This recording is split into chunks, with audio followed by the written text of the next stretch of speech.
असली हीरा। ये एक और कहानी है गांव की 3 औरतों की, जो अपने बच्चों के बारे में बताती है। एक गांव की कुछ औरतें घड़े में पानी लेने के लिए कुएं के पास आई।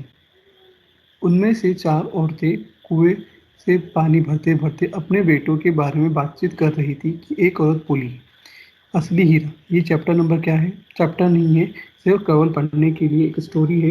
तुलसी बुक की, प्रतिभा बुक की, क्लास 4th की। ठीक है।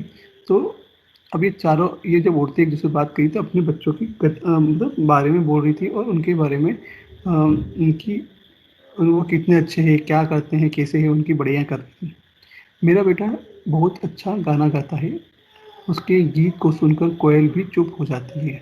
तो एक क्या बोलते हैं कि मेरा बेटा गाना बहुत अच्छा गाता है और कोयल भी जब वो गाता है तो वो भी चुप हो जाती है। सब लोग उसके गाने की बहुत तारीफ भी करते हैं। ये एक माँ बोलती है अपने बेटे के लिए। दूसरी माँ, मेरा बेटा हीरा है। अब दूसरा बोलता है हीरा। दूसरा औरत बोली, मेरा बेटा बहुत बलवान है, वह इस युग का भीम है। ये आप देख सकते हैं कि वो बलवान है और बहुत ज़्यादा ताकतवर है। वो बड़े से बड़े पहलवान को भी हरा से देता है। अब तीसरी औरत बोली, अपने बेटे की तारीफ कैसे ना करती। वो बोली, मेरा बेटा पढ़ने में बहुत तेज है, वो जो एक बार याद कर लेता है उसे कभी नहीं भूलता। तो तीसरी माँ ये बोलती है। ठीक। आपको दिख रहा है कि तीसरा बेटा क्या है, पढ़ाई में बहुत अच्छा है, उसे कभी नहीं भूलता और ऐसा लगता है कि जैसे उसके अंदर सरस्वती देवी का निवास है और मेरा बेटा हीरे के समान है। तो तीनों माँओं ने अपने अपने बेटों की गाथा गाई कि मेरा बेटा, पहला बेटा बोलता है बहुत अच्छे संगीत है, दूसरा बेटा बहुत बलवान है, तीसरा बेटा क्या है, पढ़ाई में बहुत अच्छा है। ठीक है ना, सरस्वती देवी जैसे उसको निवास करती है। ऐसा किसने कहा? अपनी अपनी अपने मतलब अपने अपने बच्चों ने अपने अपने बच्चों की तारीफ की इन माँओं ने। चौथी औरत सबकी बातें चुपचाप सुन रही थी। अभी आप देख सकते हैं चौथी औरत ऑलरेडी कहाँ है, पानी भर रही है और इन तीनों की बातें सुन रही है। चुपचाप सुन रही थी, उसने अपने बेटे के बारे में कुछ नहीं कहा। तीनों औरतों ने कहा, तुम भी अपने बेटे की तारीफ में कुछ कहो। चौथी औरत ने कहा, मैं क्या कहूँ, मेरा बेटे न गायक है, न बलवान है और न ही सरस्वती का रूप है, वो मेरा आज्ञाकारी बेटा है। ये क्या कहती है? चौथी माँ अपने बेटे के बारे में कहती है कि वो मेरा आज्ञाकारी, मेरी हर बात को क्या करता है, मानता है। ये बोलती है चौथी माँ अपने बेटे के बारे में। थोड़ी देर बाद चारों औरतों ने पानी से भरे घड़े और अपने सिर पर रखे और अपने घर की ओर चल दी। तभी पहली औरत का बेटा मधुर स्वर में गाना गाता हुआ दिखाई दिया। ठीक है। तो अब क्या हुआ, अब ये सब अपने घर की तरफ बढ़ने लगी। तो पहली जो औरत थी जिसने बताया था कि मेरा बेटा बहुत अच्छा संगीत करता है, तो उसका बेटा दिखाई दिया। देखो, वो मेरा बेटा आ रहा है, इसका मधुर गीत सुनो। वो लड़का गाना गाता हुआ आया और अपनी माँ को देखते हुए आगे चला गया।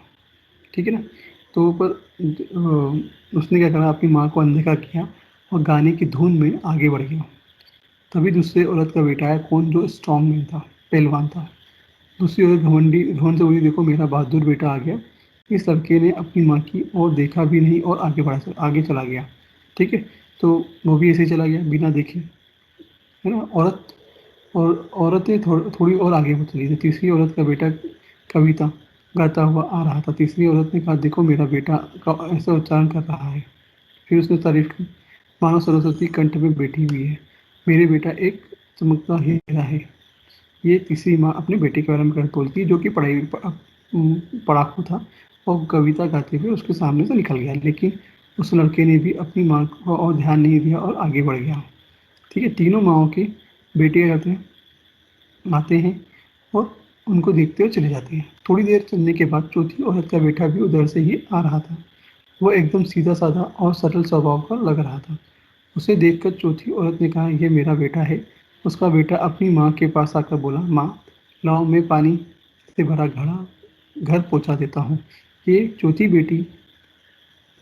औरत थी, उसके बेटे ने उसकी माँ से कहा, मतलब क्या कहा, कि आपका घड़ा जो लेके आए हो इतनी दूर से, मैं घर तक पहुँचा देता हूँ। ठीक है। माँ के मना करने पर भी उसने अपने सिर पर घड़ा रखा और घर की ओर चल दिया।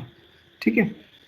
ये था चौथी बेटी का, चौथी औरत के बेटा, जो कि माँ की ना मतलब बात ना मान के अपने अपने सर पे घड़ा रखा और घड़े लेकर अपने घर की तरफ चला। तीनों औरतों ने हैरानी से उसके बेटे को देखा और उन औरतों ने पीछे पीछे एक बुढ़िया भी आ रही थी, उनकी बातें सुनते हुए आ रही थी। और बूढ़ी औरत ने तीनों औरतों से कहा, यह असली हीरा है, इसके अंदर शिष्टाचार का खजाना है। तो अब जो बूढ़ी औरत थी क्या थी, एक तो एक्सपीरियंस वाली थी, उसको समझ में आ गया कि किसका बेटा कैसा है। तो उनने उस औरत ने तीनों औरतों से कहा कि देखा, तुम्हारे तीनों बेटों ने, जब तुम्हारे बेटे यहाँ से निकले तो तुमको देखा भी नहीं और वो आगे चले गए, जबकि तुम घड़े से पानी लेके इतनी दूर से आ रही थी।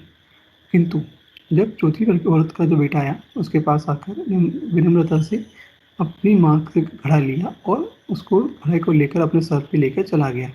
तो इसे कहते हैं शिष्टाचार, जो कि उसकी बेटी ने, जो कि उसकी माँ ने उसके बेटे को दी है।